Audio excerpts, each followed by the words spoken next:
दुनिया का वो क्रूर शासक जिसकी कब्र आज तक नहीं मिल पाई, 700 साल से बना हुआ है रहस्य। चंगेज खान इतिहास के पन्नों में दर्ज एक ऐसा नाम है जिससे शायद ही कोई नावाकिफ हो। उसके जुल्म और बहादुरी की कहानियां दुनिया भर में मशहूर हैं। उसकी फौजें जिस भी इलाके से गुजरती थीं, अपने पीछे बर्बादी की दास्तान छोड़ जाती थीं। कहने को तो वो मंगोल शासक था, लेकिन उसने अपनी तलवार के बल पर एशिया के एक बड़े हिस्से पर कब्जा कर लिया था। इतिहास में इतने बड़े हिस्से पर आज तक किसी ने कब्जा नहीं किया।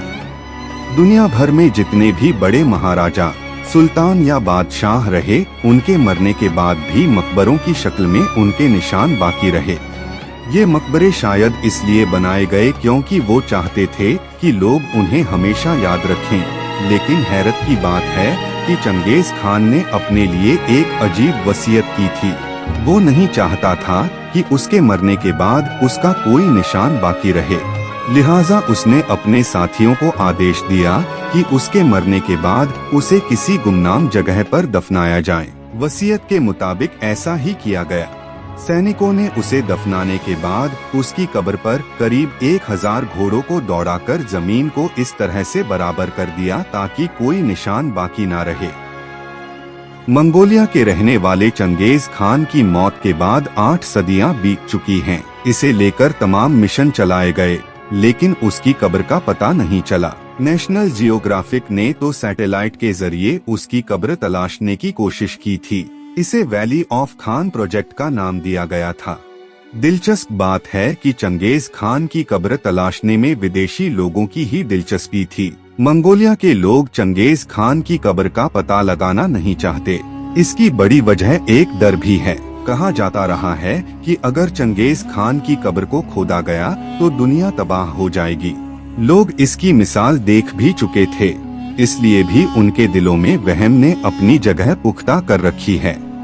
कहा जाता है कि 1941 में जब सोवियत संघ में 14वीं सदी के तुर्की मंगोलियाई शासक तैमूर लंग की कब्र को खोला गया तो नाजी सैनिकों ने सोवियत यूनियन को खदेड़ डाला था। इस तरह सोवियत संघ भी दूसरे विश्व युद्ध में शामिल हो गया था। इसीलिए वो नहीं चाहते थे कि चंगेज खान की कब्र को भी खोला जाए।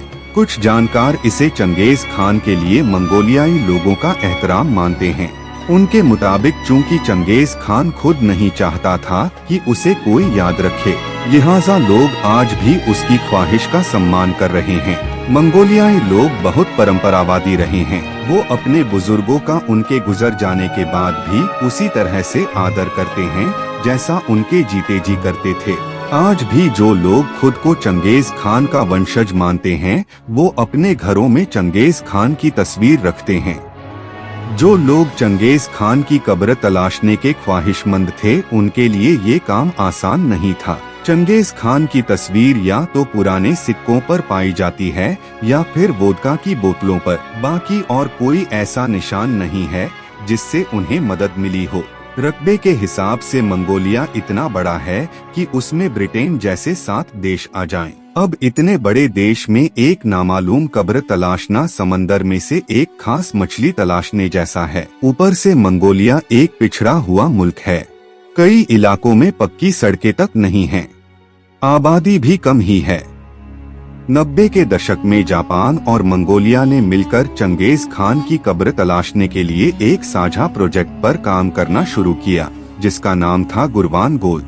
इस प्रोजेक्ट के तहत चंगेज खान की पैदाइश की जगह माने जाने वाले शहर खेंती में रिसर्च शुरू हुई। लेकिन इसी दौरान इसी साल मंगोलिया में लोकतांत्रिक क्रांति हो गई, जिसके बाद कम्युनिस्ट शासन खत्म हो गया और लोकतांत्रिक राज कायम हो गया। नई सरकार में गुरवान गोल प्रोजेक्ट को भी रुकवा दिया गया। मंगोलिया की उलान बटोर यूनिवर्सिटी के डॉक्टर दिमाजाब एर्देनबटार 2001 से जिंगनू राजाओं की कब्रगाहों की खुदाई कर उनके बारे में जानने की कोशिश कर रहे हैं। माना जाता है कि जिंगनू राजा मंगोलों के ही पूर्वज थे। खुद चंगेज खान ने भी इस बात का जिक्र किया था। लिहाजा इन राजाओं की कब्रगाहों से ही अंदाजा लगने की कोशिश की जा रही है कि चंगेज खान का मकबरा भी उनके मकबरों जैसा ही होगा। जिंगनू राजाओं की कब्रें जमीन से करीब 20 मीटर गहराई पर एक बड़े कमरेनुमा हैं।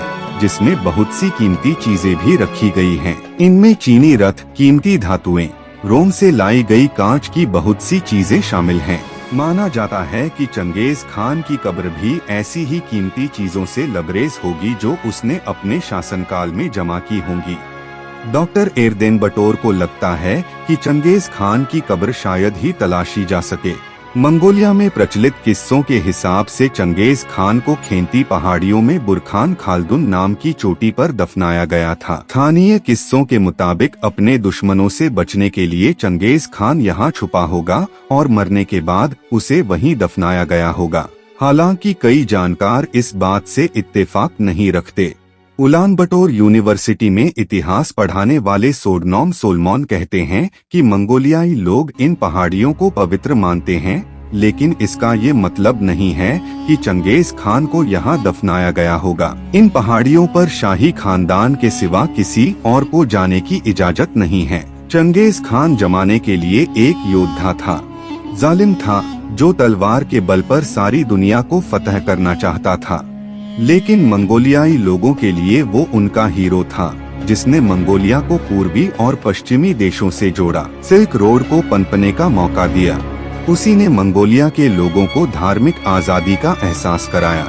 उसके शासनकाल में मंगोलियाई लोगों ने कागज की करेंसी की शुरुआत की, डाक सेवा की शुरुआत की। चंगेज खान ने मंगोलिया को ऐसा सभ्य समाज बनाया। मंगोलिया के लोग चंगेज खान का नाम बड़ी इज्जत और फख्र से लेते हैं।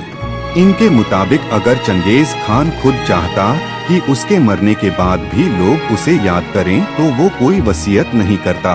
अगर वो चाहता तो कोई ना कोई अपनी निशानी जरूर छोड़ता। यही वजह है कि मंगोलियाई लोग नहीं चाहते कि अब उसकी कब्र की तलाश की जाए। जो वक्त की धुंध में कहीं गुम हो चुका है, उसे फिर ना कुरेदा जाए।